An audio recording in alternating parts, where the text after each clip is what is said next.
That would have been a good time, but we didn't go. Yeah, it would have been fun. Yeah. You know what else is a sing-along? What's that? Hey there, everybody. Welcome back to Pixelit. My name is Kevin. With me, as always, is Phil. On today's show, we are finishing up Silent Hill 2, James Sunderland's Revenge on the public restroom. That James. The entire book is actually, the entire story is James is having a delirium.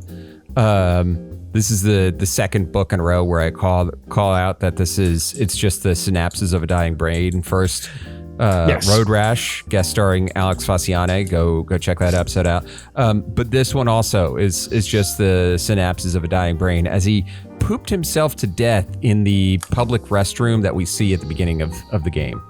What a shame. What a real bummer all the way around. Real bummer. Dysentery is no joke, kids. Yeah. Don't fuck around with that. Come on. Did you know that when you were playing Oregon Trail as a kid, that dysentery was just shitting yourself to death? I did not. That was something that came to me later and made that experience, that game, that much more interesting. That is a game with legs. You might even say it's a game with the runs. Bye. And if you want to run right over to patreon.com/pixelitpod. Who's a pro, Kevin? You're a pro. I'm a pro. You can go and you can join one of the tiers. You can join us for free, or you can pay $1 and get access to the ad-free episode. $5 gets you access to the bonus episode that we record before the show, and $10 gets your name shouted out in every episode. To that end, I want to thank Jesus Loves You, Kyle Seaman, Ruthless Mutter, Middle of Things, Sigma Sal, Sanguine Flatulence, Chut Beaks, Jamathic, and Friendly Friend. Thank you so much for being a friend. Patreon.com/pixelitpod. Do it today. We're closing up this book, and would anything surprise you in this final segment here, or? No, I know. I mean, enough. You know the broad strokes of Silent Hill 2. Exactly. I knew that there were some moments that I was like, okay, I'll have to check with Kevin about the parallels here on some of the specifics. Sure. But I don't think I wouldn't say I was surprised. Yeah. Per se. Persimmon. Persnammon. Other words that I'm just making up right now. Okay, cool. Let's put the body in the marsh. Let's do it. When I tell you to dump a body in the marsh, you dump them in the marsh. All right. So we're picking up at like chapter 3 and in the section called To the Deepest Depths, or what have you. James is walking through the grimy prison and finds an elevator which takes him deeper still. The elevator drops him off in a maze with several sets of stairs leading down. He begins going down one set, but then is scared by those hanging monsters that hang on the underside of the chain-link fence mesh flooring. He then sees Pyramid Head walking towards him, and he dashes into the labyrinth, turning blindly until he runs down a set of stairs to find a jail cell with Maria in it. He is confused because he thought that she should have been dead after the stabbing, but she assures him that she is fine and then starts talking about how he must have forgotten that videotape at the hotel. She tells him she can be whatever he wants to be, he wants her to be, and to just get her out of the cell. And he's like, I'm going to figure it out. We get a scene of Angela's internal monologue, which talks about the sexual abuse that she suffered at the hands of her father and brother, and her repeated thoughts of self-harm and suicide. She wakes up from this dream in a room that resembles her childhood home, except the walls and floors are made of raw meat, and there are cylinders pumping in and out of the walls. And then she senses someone creeping closer to her bed. Ugh. Just as a FYI, we never get Angela or anyone's else's perspective in Silent Hill 2. It's strictly from James's perspective. So a lot of the stuff that we know about Angela is gleaned from conversation and visuals and all that stuff. It's not explicit.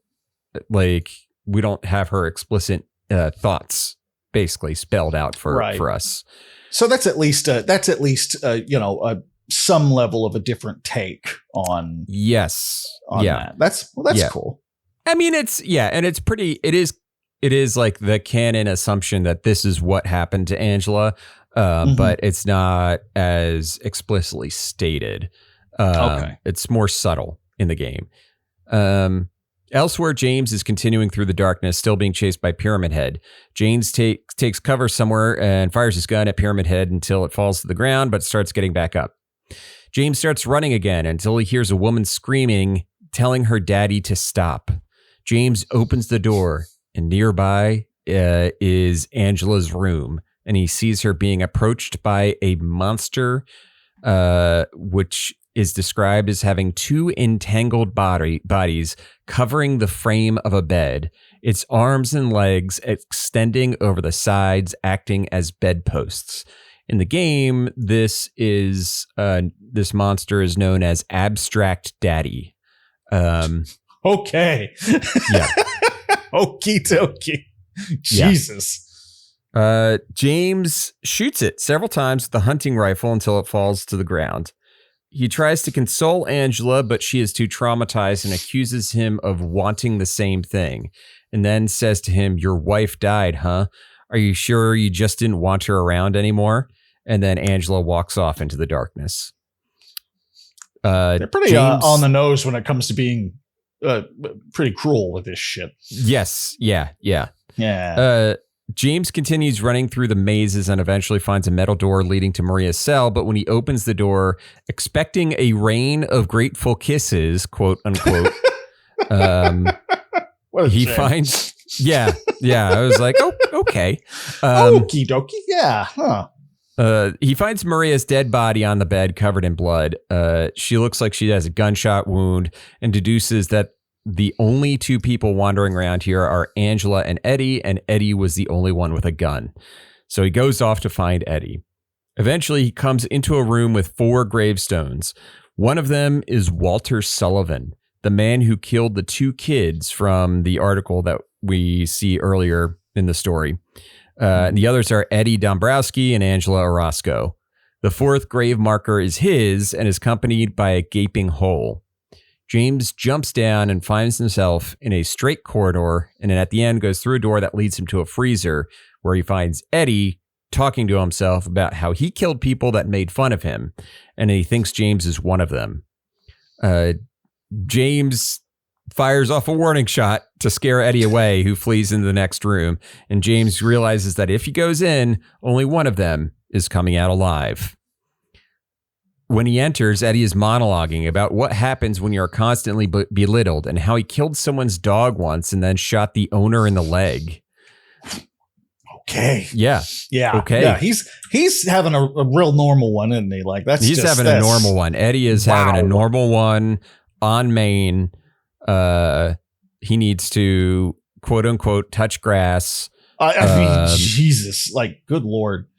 There's a lot going on there. There's touch therapy. Talk to a therapist because we can't unpack all of that, but Jesus really Christ. if you're in Silent Hill is basically you should be in therapy. Yeah. I mean, Silent Hill is what happens when you have refused for too long to go into therapy. So yeah. Some guys will go into a town which is the visualization of their fears and shame and guilt manifest rather than going to therapy. Exactly. It's pretty sad. Yeah, it's pretty sad. James is having trouble finding Eddie amidst the sides of beef hanging from hooks in the ceiling. James tries to run away. Actually, no, I think they're pigs, not beef. James tries to run away, but Eddie catches him and holds him at gunpoint. But just as he is about to shoot James fires the gun and shoots Eddie. As Eddie lies dying, we get to see Silent Hill from his point of view, and he is set upon by a pack of dogs like the dog that he shot, which rip him apart, disembowel him. And then we go back to James, who is just watching Eddie die. Like, James doesn't see the dogs, but that is Eddie's Silent Hill is being ripped apart by the dogs. James then gets upset, realizing he has killed a human being. He's like, "Oh no, I have killed somebody for the first time."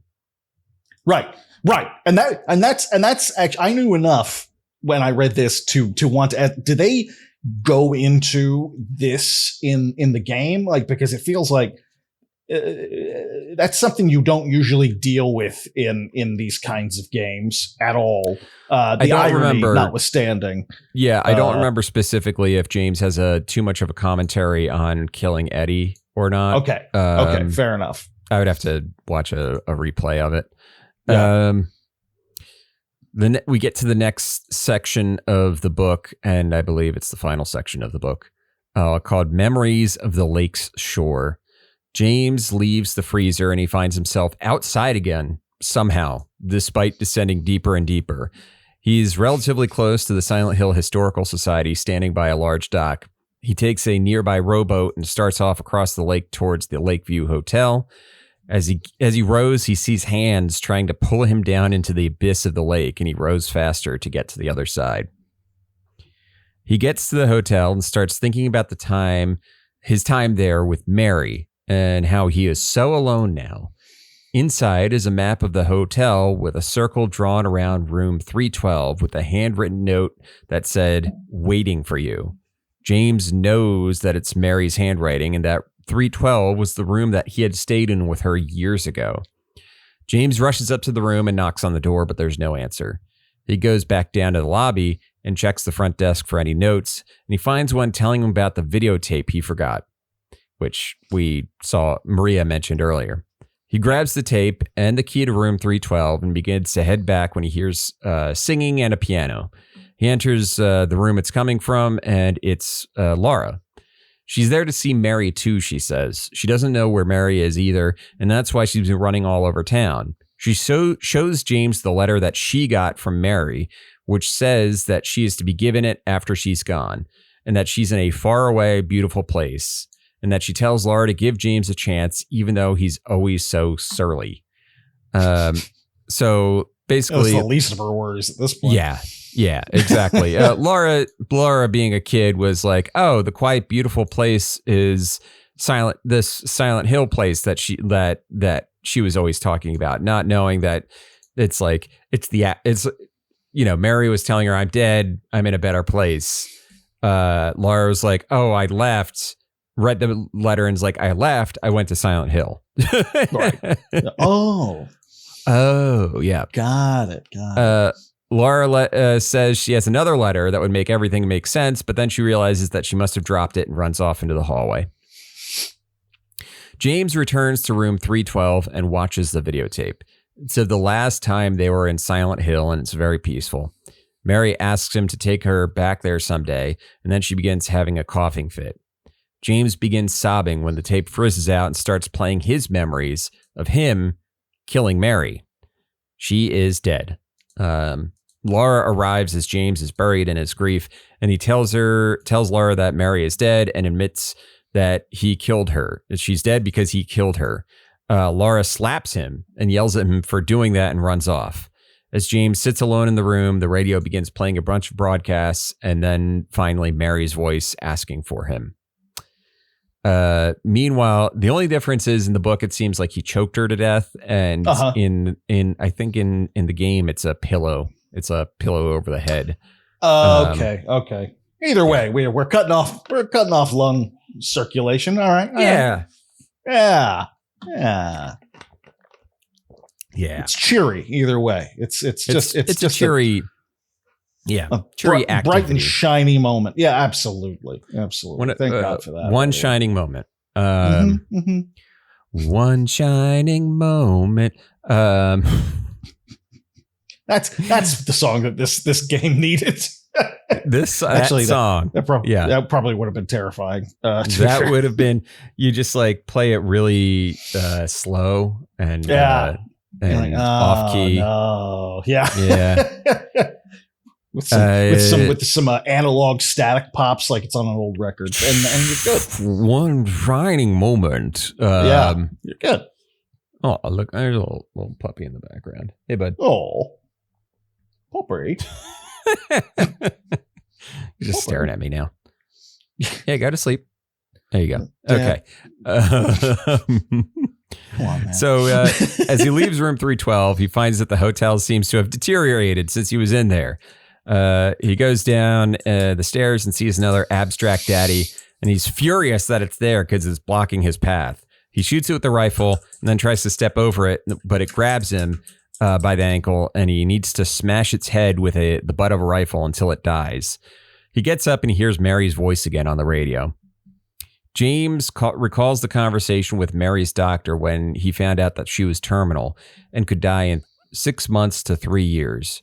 James fights his way through the hotel with it seemingly shifting around him. He ends up in the basement at one point and then back up into the kitchen and through the bar, and he finds himself in a stairwell where the walls look like they are on fire. Angela slowly descends the stairs and says that she has finally found her mama and that maybe she can be happy. But then she realizes it's not her mama, it's James. Angela starts talking about how her mama left her even though she knew what her father and brother were doing to her and how she took care of them with that knife. She tells James that he's just another person dragged to this town to rot for his sins. And then she asks for the knife back. James says he doesn't have it anymore. Angela laughs to herself and walks back up to the stairs, and the blaze intensifies, and James leaves. And that's picture wrap on Angela. We're not gonna see her anymore. No, she's gone. Don't worry about it, guys. She's gone. It's fine. She's fine too. She's fine. She's fine. Yeah, everything's fine. Don't worry about any of this. Everything's fine. I think there's something to be said. So this is going back to like Silent Hill has different things for different people. And so for Eddie, it was cold. It was always cold, right? And that's why you end up fighting him in a freezer. Right. For James, it's like decaying, right?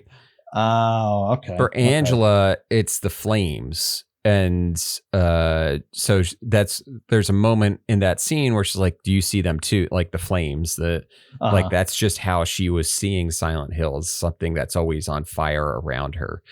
That's pretty cool. Yeah, it's all in the eye of the beholder. And for Laura, it's a town. There's nothing wrong with Silent Hill except there's nobody there. It's empty. Right. It's totally silent. Okay. That's pretty cool. As James walks down the hallway, he finds that the hotel has changed again, and the floors and walls are made of chain link.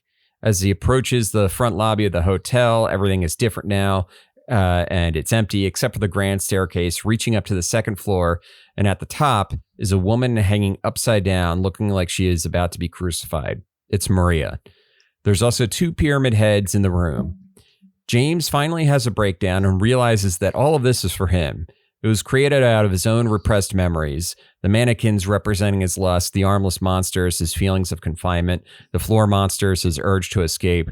He also realizes that he couldn't see the monsters Eddie had to face, but perhaps similar darkness allowed him to see into Angela's delusions, which is why he sees her abstract daddy. He fights back against the pyramid heads, knowing that he doesn't need them anymore to punish himself. And after they battle for a while, the pyramid heads kill each other. James also notices that the original letter that he had from Mary has vanished from his pocket. James continues down a hallway and begins reliving the memories of Mary's final days, how she's verbally abusive towards him, and how the treatments had left her scarred and angry. James wanted to end things with his own hands and let her continue on in that state. As he enters the roof, he sees Maria again, except he knows that she really doesn't exist, or that she's some sort of monster, which she then becomes, looking like Mary did during her illness, bound within a metal bed frame. But the demon still had the young, beautiful face of Mary. James thinks about the nature of free will and all that before finally shooting her. He has a final moment with Mary/Maria where James admits that part of him hated her and that he thought life would be easier if she were gone. Mary forgives him. James then has the final bit of his memory unlocked. He strangled her only a few days ago, and that her dead body, is sitting in the back of his car. Meanwhile, Laura is back in the piano room and finds the letter that she had been looking for. It was the letter addressed to James. She was annoyed with him, but she wasn't angry with him anymore because she didn't understand why he cried like he did. Laura leaves through the hotel's front entrance to see if she can find Mary along the lake shore. James returns to his car and talks to Mary's lifeless body. He remembers everything now and then says to her, now we can finally be together, just the two of us. He drives the car into the lake. Elsewhere, Laura reads the letter that Mary had left for James, while James and Mary sink to the bottom of the lake. And that is the end of Silent Hill 2. That's a wrap. Whew. It gets heavy at the end, doesn't it? It's very heavy at the end. It's what we've talked about with translation, needing to have more localization. I feel like we could have, it drops onto your balls right there in the last third. Right. What you originally, because I think we mentioned this in the last episode, you had said originally we were just going to wrap this thing up. And then you texted me, and this is before I'd read this section, and you said, things get actually way more complex and fucked in that last third. So I think we are going to devote an episode to that by itself. And it's I don't know. I feel like if it could have kept that weight from beginning, middle, and end, I feel like this could have been like a really, really solid novelization. Yeah. It feels like the author was excited to get to the ending. We've talked about it before, how so many of these heavy, huge moments are kind of like, oh, yeah, and this happened, and then this happened, and then this happened. And then finally we get to the end and it's like, okay, and so this shit happened and we're really going to chew on that for a little while. It's like, wait. Yeah.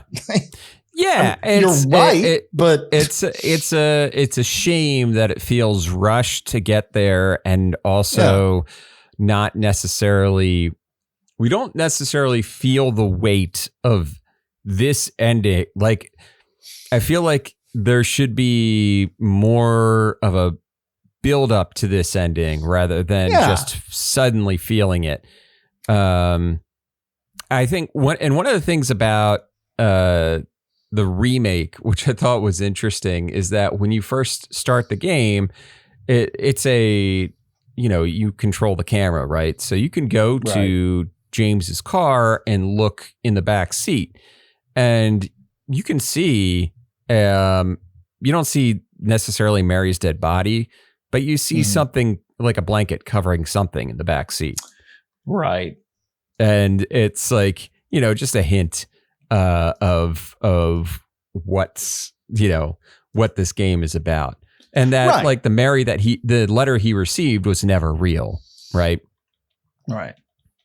And that's the advantage that games have over stories like this. That visual medium allows you to put in little Easter eggs. Films can do that too, to a certain extent. So you're kind of at a disadvantage just telling the story of something like this, right from the get-go. And one of the things, and I'm just pulling something up of what all the endings are. There's several endings to the game. The one that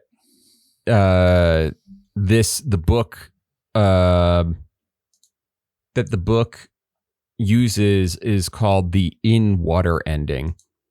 Okay. So the description of it is James must act as you're playing, right? Must act in a suicidal or reckless manner while also keeping a strong attachment to Mary. So amongst the things that you had to have done is you are playing a lot with low health. You looked at Angela's knife. You read a suicidal diary on the hospital rooftop. You read new messages to James on the wall of Nearly's bar after the hospital. You listened to the entire sickbed conversation of James and Mary before the final boss. So if you do a lot of those things and then you avoid, there's like a few things to avoid doing, you'll get the in-water ending, which is James driving into the car, or driving the car into the lake. Right. Does that suggest then that that's the canon ending, if that's what we went with in this novelization? I don't know. Or does that even matter with this kind of a timeline with this game? Like, I'm not sure it necessarily matters, right.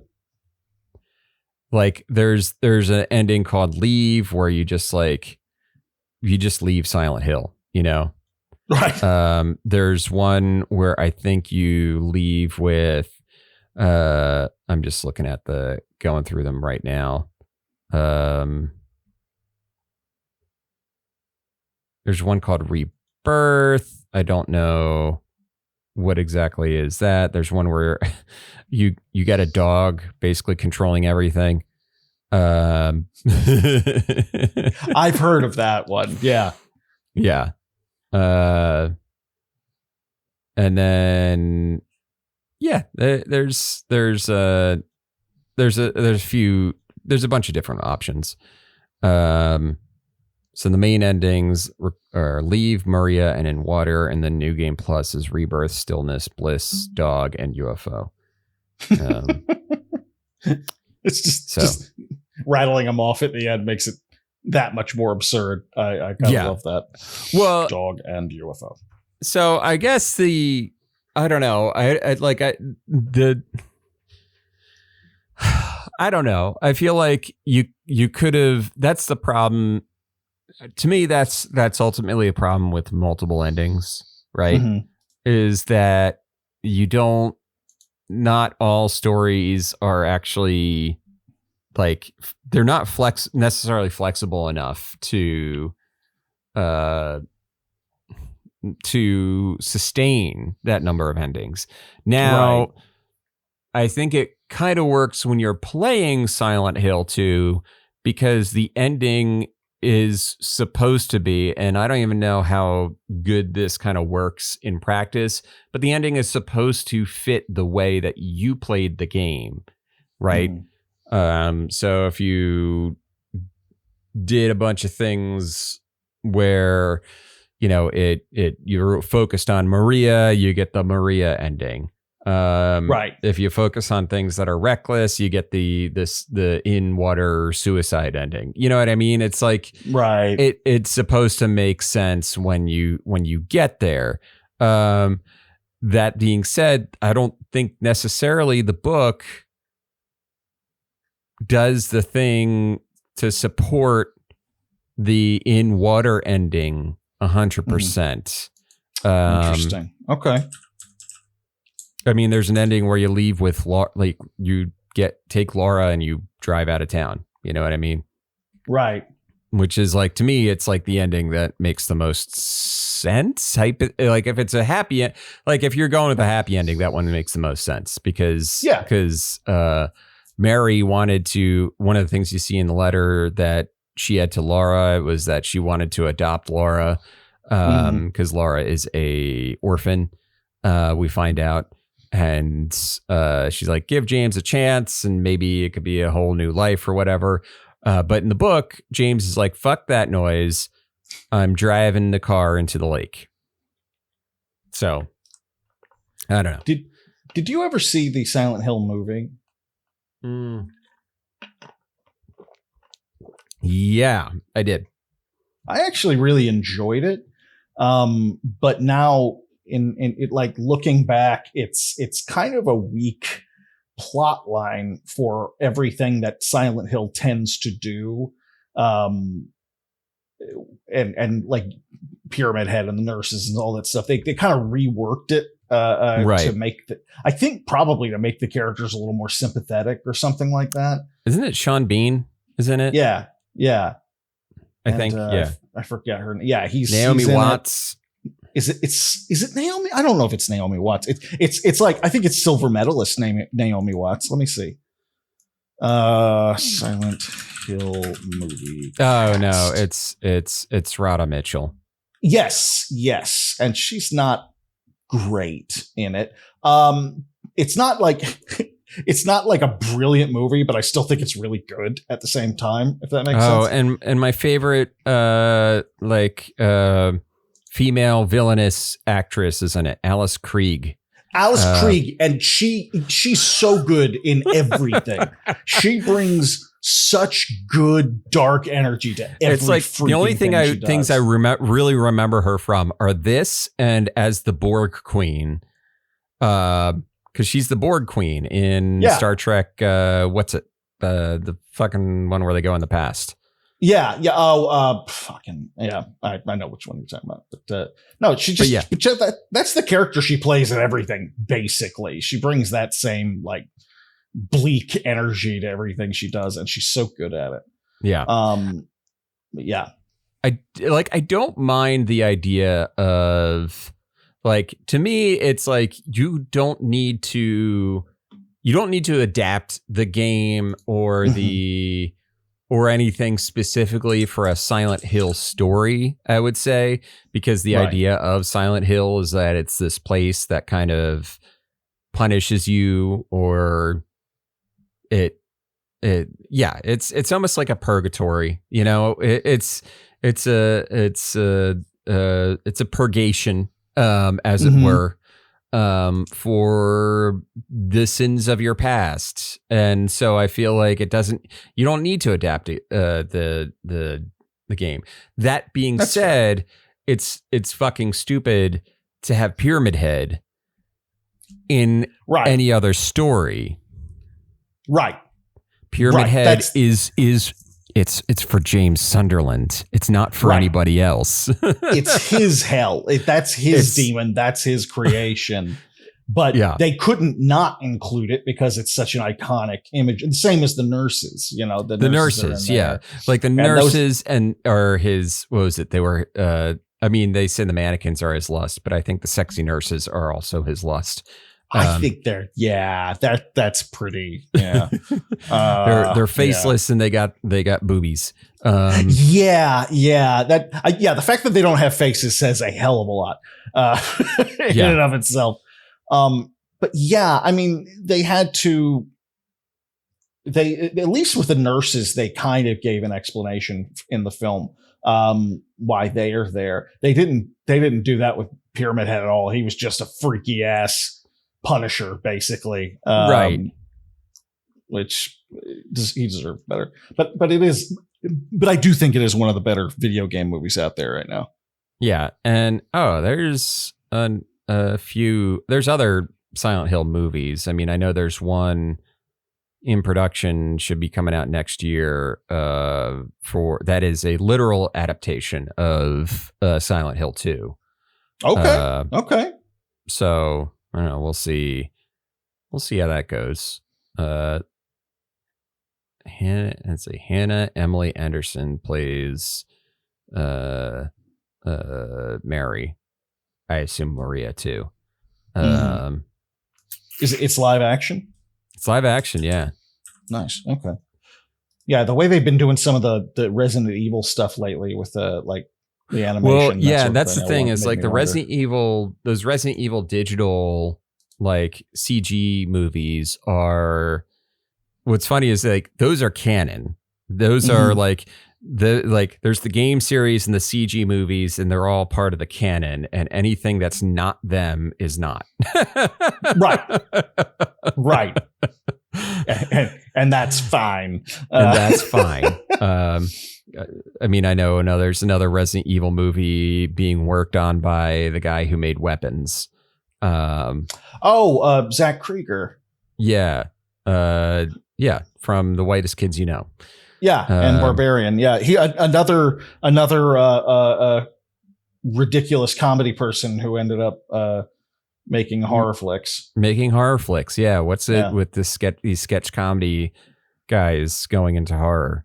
I don't know, but it kind of makes sense if you know enough comedians. Yeah. There's a darkness there. So I'm interested in how these other adaptations hold up. I might do like a little rewatch of the Silent Hill like movies. Because I know I think I only was barely aware that there were more.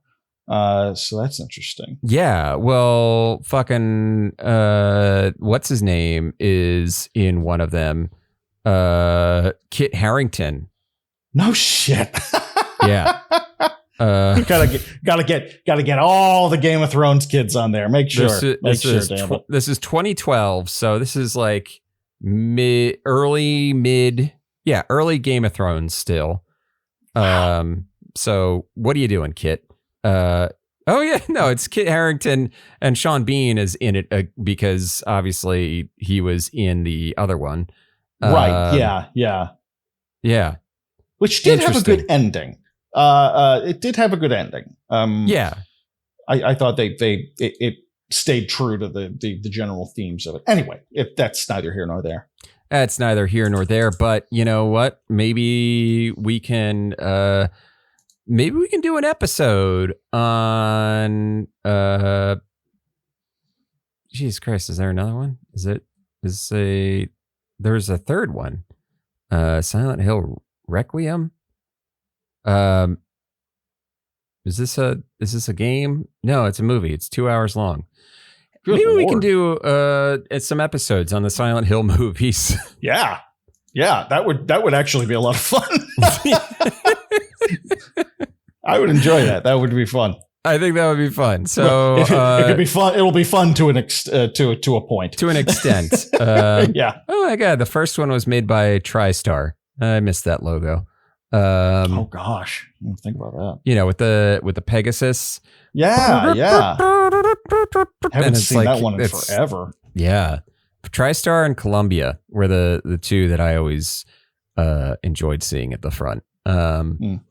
Anyway, So I guess that's all the thoughts on the book, right? You don't have.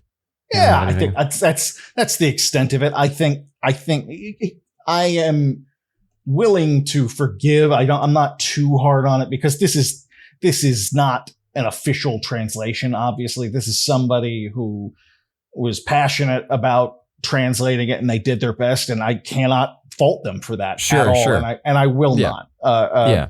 It does leave a little something to be desired, and it makes me wonder what we could get with a professional translator, somebody who knows how to take the liberties and to localize it and that sort of thing.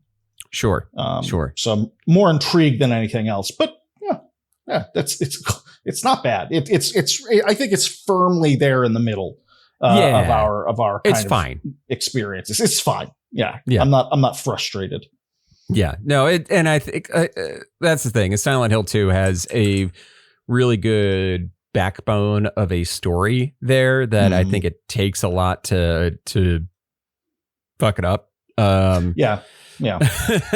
It's based on its atmosphere, and I remember watching a special about the creation of it, and they actually hired dancers specifically to play the creatures in it, and because it's so there were so many practical effects, and it's very physically, and I mean that's really impressive. That's pretty cool. To go that far with it, and it shows. I think the creatures are really well translated at very least. Yeah. So Phil, I got one final question for you. Ooh, please. What are you playing? Oh, I'm glad you asked, actually. I have a few things here. I'm still playing Rogue Trader, obviously. I finally got to Chapter 3, Act 3. Got the Drakari attacked my house. Had to kick some ass. Yeah. I met the ship's machine spirit, who is just weird. Nomos? Weird guy. Yeah, Nomos. Getting to know Nomos. Did you talk to Nomos? Pascal downloads him into a servitor, and yeah. I got to meet him. It's like the option, your dialogue options is like, Pascal, this is really fucking weird. Why would you do that? Yeah. I love that you're meeting him at your party, like your Ascension party is like you people have been massacred, and they're like, well, we have to. It's tradition. We have to give you this party since you're the head rogue trader. It's like, right, okay. And while you're there, you meet this insane AI who might be a god. It's all very weird. Yeah. It's pretty I great. assume with your background in Warhammer, you have like an inkling of where it's going. Yeah. I've got an idea of where like Reeves, like, hey, we got a AI on our ship. Right. It's like, okay, it's interesting. And because I don't think I've ever read it portrayed this way, and that's pretty cool. Yeah. Got my inquisitorial interrogation. That's actually a pretty cool moment where. Yeah. So I'm curious as to how yours went, because Xavier Calcazar is like, for me, because I always end up playing Iconoclast, because I can never make a bad guy choice. Sure. His interrogation is like, you tried to save people. Like, right. What is wrong with you? You should have just listened to my agent and destroyed Rykad Benora. Like, stuff like that. Yeah. He mostly liked me. Okay. I mentioned in a previous episode that Heinrich was mad at me because I just blew up that the cogitator that had all of the information, and he was frustrated with that. And I was like, "What, bitch? I'm a servant of the Emperor. It's my job to protect people." And the Inquisitor's like, "All right, you're all right, you're dogmatic. You're commendable. We got it." Yeah. And he was pretty impressed with me for most of the stuff. There was the I forget which planet it was that I let them live, and I had to assure him, like, I vouch for the fact that the heresy is gone. He was like, okay, well. Kiavagama is like, he gets upset yes. if you didn't just purge the entire planet. That's exactly it. And so I was like, no, I vouch for it. It's a thing. And he goes, okay, all right. Mm-hmm. And I got a knife and I got a ring. I only get the ring. Gifts. Yeah. You know what happened? All right, this is the truth. I played it through, and when I played it through first, I got a knife and a ring, and I was a white ring. And then I got the achievement for completing chapter 2, and I got through a bunch of dialogue, and I had to go because I don't remember what we were doing. I had to leave, and I assumed it had auto-saved, and it had not. And when I came back, I had to go to the master ceremonies and tell him I'm done, and talk to Nomos again and all that shit. Right. Over again. And I don't remember what I said differently, but clearly I did, because I got I want to say it's a red ring and no knife. And that's the one I saved. So and I wish I had that knife now, because I am in a Drakari gladiatorial slave state where I am, murdering people and trying to, start an insurrection, which is fun. It's fun. Yeah, it's a good time. I fucked up because anytime I found the right weapons for me and cargoed everything else, and then when I found Argenta, I didn't have any weapon to give her, and we're trying to fuck up that snake guy's shit. And it's just me, and they're really beating our asses by the time that the commissar and his friends come in to save us. I'm really gonna have to I have to go after that one with a fine-tooth comb, because or like load up something previous so I can give her at least a gun or something, because that's fucking me royally.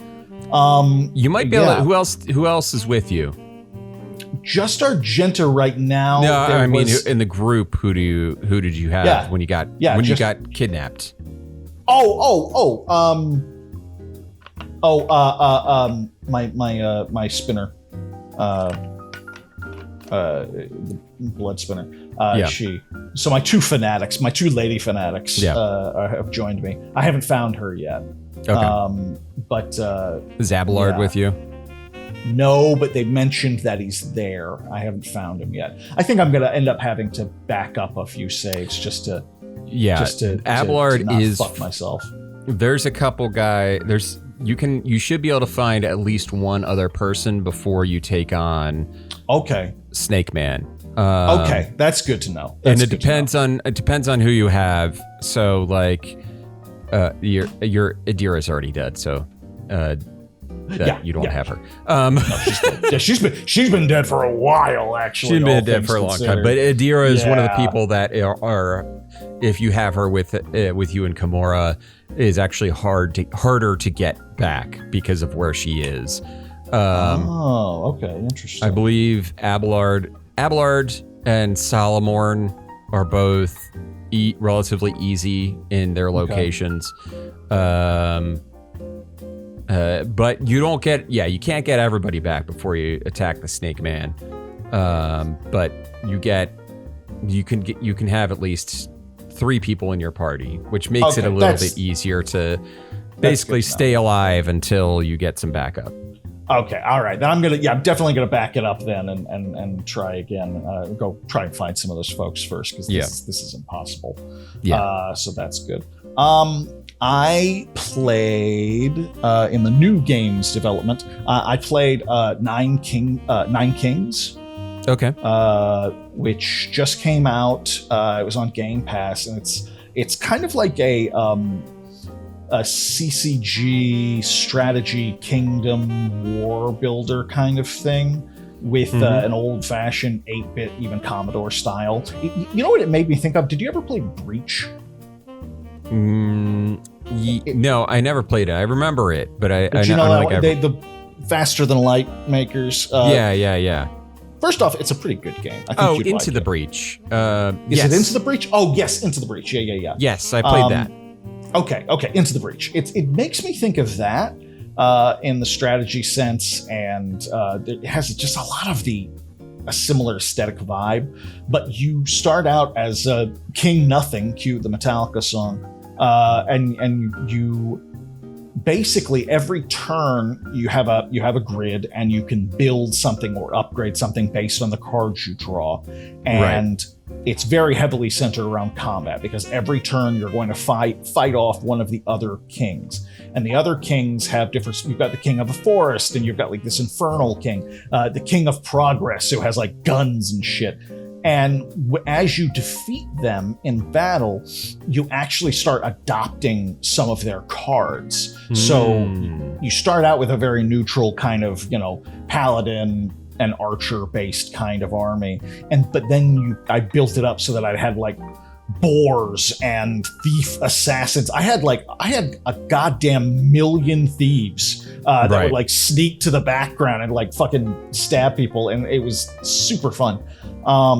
It's a really interesting game. It's kind of an early access right now. It isn't finished from what I can tell. It's on Game Pass, and I think it's definitely worth a go. This has been truly the year of like these kind of strategy kingdom builder kind of games. Yeah, like The King is Watching. Also, which is still my favorite of them so far. I'm still playing that one. Yeah. It's worth a play. It's Nine Kings, worth a look. I also started playing The Count of Monte Clicker, which I mentioned last episode. And it's what it says on the tin. It's a clicker game that takes you through the story of the Count of Monte Cristo. I just love the name of it. It's kind of genius. Like it just makes me giggle every time. It's so great. It's hilarious. I want them to do this with other classic literature, because it's like, all right, so you get kidnapped, and you've got to do Hunchback of Monte Clicker. I mean, come on, exactly. No,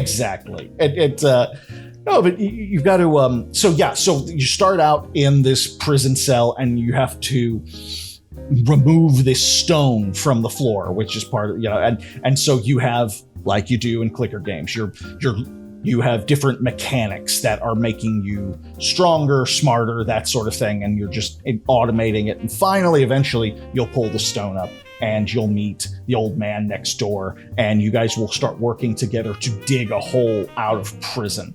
And that involves him educating you. So he's teaching you bomb making to start with, obviously. And then he's teaching you philosophy and chemistry, and they all have different little mechanics that help you dig deeper and deeper and deeper through the earth of the jail cell until you're finally out. And the game for that one is you've got to you literally are in the center as a bunch of different rocks and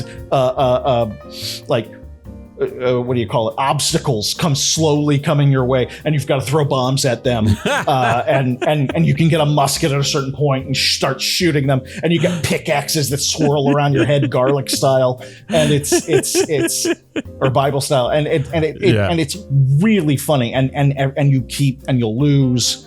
Because they'll overwhelm you eventually, and then you go back and you've got some experience and you can upgrade things, and you've got some money and you can upgrade things. And I just got through that. It took a surprisingly long amount of time. I'm roughly halfway through, and now I'm swimming. I'm swimming through the ocean, and I have to learn from the fish, for example. How are the fish so graceful? And click, click, click, click, click.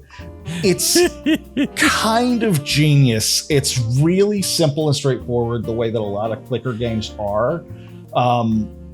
It's also not dogmatic to the book. It's very silly. It's having fun with the fact that this is a silly idea.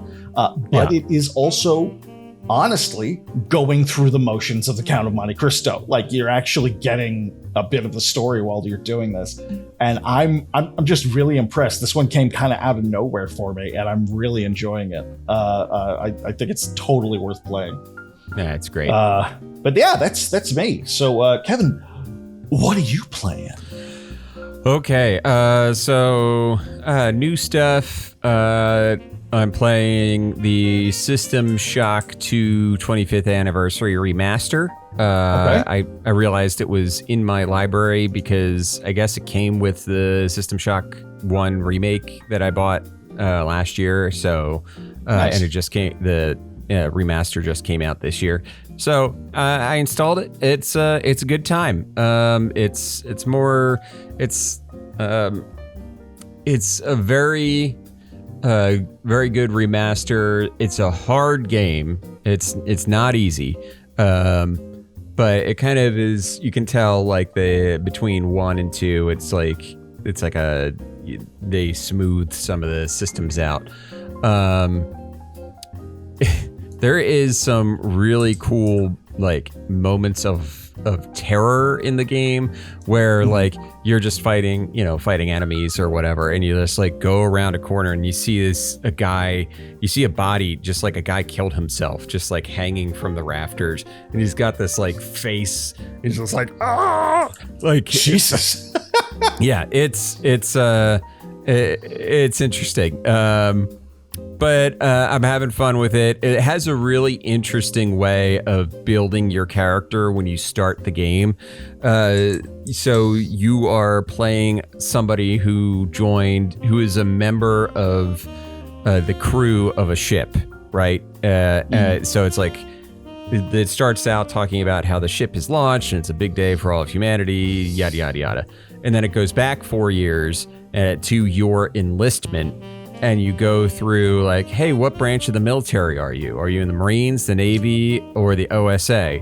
And you choose one of that, and that kind of chooses your basic archetype. And then it's like, all right, what missions did you go on in the intervening 4 years? Did you go on this mission? If you go on this mission, it means your hacking is up at least this high. If you went on this mission, your weapon skills are up. So you choose the next 3 years of missions to kind of like make your character and give your character a backstory, and then the game starts. And I was like, okay, that's kind of cool. That's a cool way of going back and doing it. So System Shock 2 remastered, another night dive joint. Having a lot of fun with it so far. Otherwise, still playing Rogue Trader, much like you are. I am on the other end of Kimura. from you. I'm actually in the final boss fight for Kimura. Oh, nice. It's one of those, like, I forgot how bullshit the final boss of Kimura is. Oh yeah. It's like such a bullshit fight. And I'm like, I'm at a point where I'm just like, you know, I'll fight for a little bit and be like, nope, reloading. Yeah, you hit a certain wall where you're like, there's no point. I'm just gonna waste time.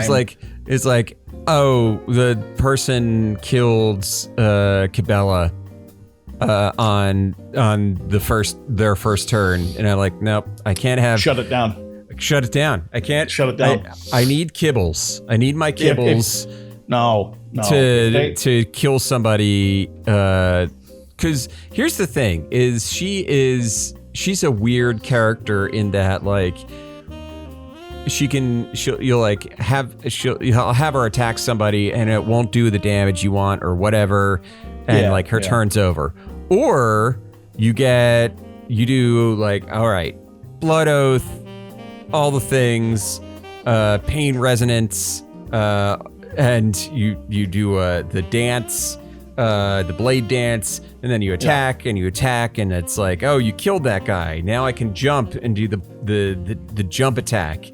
And then you, like, she starts rolling across the battlefield with like this momentum of. It's like, boom, she's killed a quarter of the other army. It's nuts. She's nuts. Very important that it's like one of those things where it's like, all right, so the most useful thing to be doing is she needs to be bleeding. She needs to have a dot of bleed on her to be her most effective kibbles.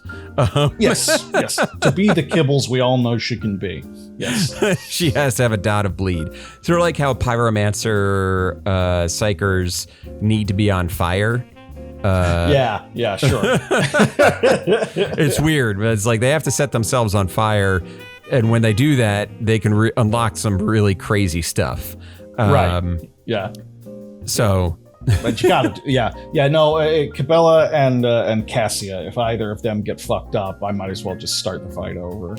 Yeah, and Cassia is like, so that's the thing is, if you have Cassia as a grand strategist, she always goes first. Oh yeah, that's true. Yeah. So if you make her a grand strategist, you have her go do the point of interest, which is my favorite thing. Is just like, there's like 13 dudes and you point of interest them, and suddenly it's like, oh, they're all grouped together now. And now I can hit them all with one attack. Yeah. No, she's those two ladies I need on my side at all times. At all times. Yeah. Yeah. And Cassia and Kibbles are both dogmatic. But yeah, I'm doing pretty good with dogmatic so far. I've still got, don't get me wrong, I've got a fair amount of iconoclast in there because I'm just a man. But sure. But I'm feeling good. Yeah, I'm feeling ready for a space wolf. You're feeling ready for Ulfar. Yeah. I'm looking forward to meeting him. Yeah. My advice is have a save before you talk. Like, have a save before you talk to him. Because there is, and it's not a spoiler. You can lose him if you choose the wrong dialogue options. Yeah, that makes sense. He'll basically tell you to fuck yourself. Which I love about this game. I've talked about it before. Like, they will let you fail. They absolutely will let you fail. And it's I respect that. You can't get Ulfar now. Yeah. Too bad. I think that's terrific. So, yeah. Do you still have Jay? Yes, and she's another one that I really like. Just the rapid fire shooting. The dual pistols with her little toxic guns and. Oh, it's so good. And now they're killing Drakari. And that's the thing is, like, she's like, you're dogmatic, but you're like, I'm gonna keep this heretical pirate with me. I'm flexible when I'm with her, just because I mean, no one slings a gun like that bitch. So yeah, we're gonna cut her a little slack. Yeah, she's badass. Yeah, her double pistoling and her because I think she comes with full like the dual weapon thing already maxed out. Yeah, she's fully equipped. Not to mention with Aldari weapons and Drakari weapons and stuff like that. Because she's a cold trader, she knows how to use any weapon. Exactly. So it's fucking excellent. We kill a bunch of these, witches and gladiators, stuff like that, and it's like, she could just pick them up. Gun? Like I can use this gun. Let's give that one a twirl. And it's always fun. It's always fun. It's always fun. It's always fun, Shireen.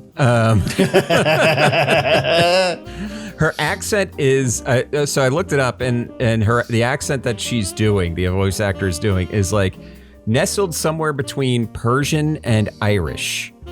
That's interesting. Yeah. Like some words are Irish, and others are Persian. And I was like, this is an interesting accent. That's a hell of a combo. That's really interesting. I like it. Gosh.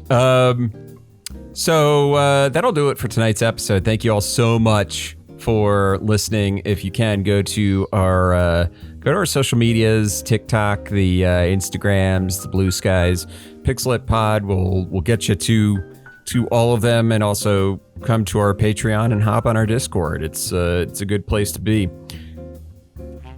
So Phil, I have been planning this trip to Silent Hill for months now. I got a letter in the mail from somebody that I used to know. After reading this book, I'm not sure. Do you think I should go? I know what your instincts are, but I'm going to say yes. And there is one main reason, and it's the Pyramid Heads took us. Because this is it. I don't know. I know this from hearsay only. I haven't experienced. Well, he's caked myself. Up 3 ways to Sunday. He's got cake galore, and that's the thing. I have been told. When you go to certain European towns and they've got the statue and the bronze is really shiny where people touch for good luck, usually a tit. Let's be real. It works in a similar way with Pyramid Head. If you can sneak up on him, just be real quiet and give it a touch, his butt will look like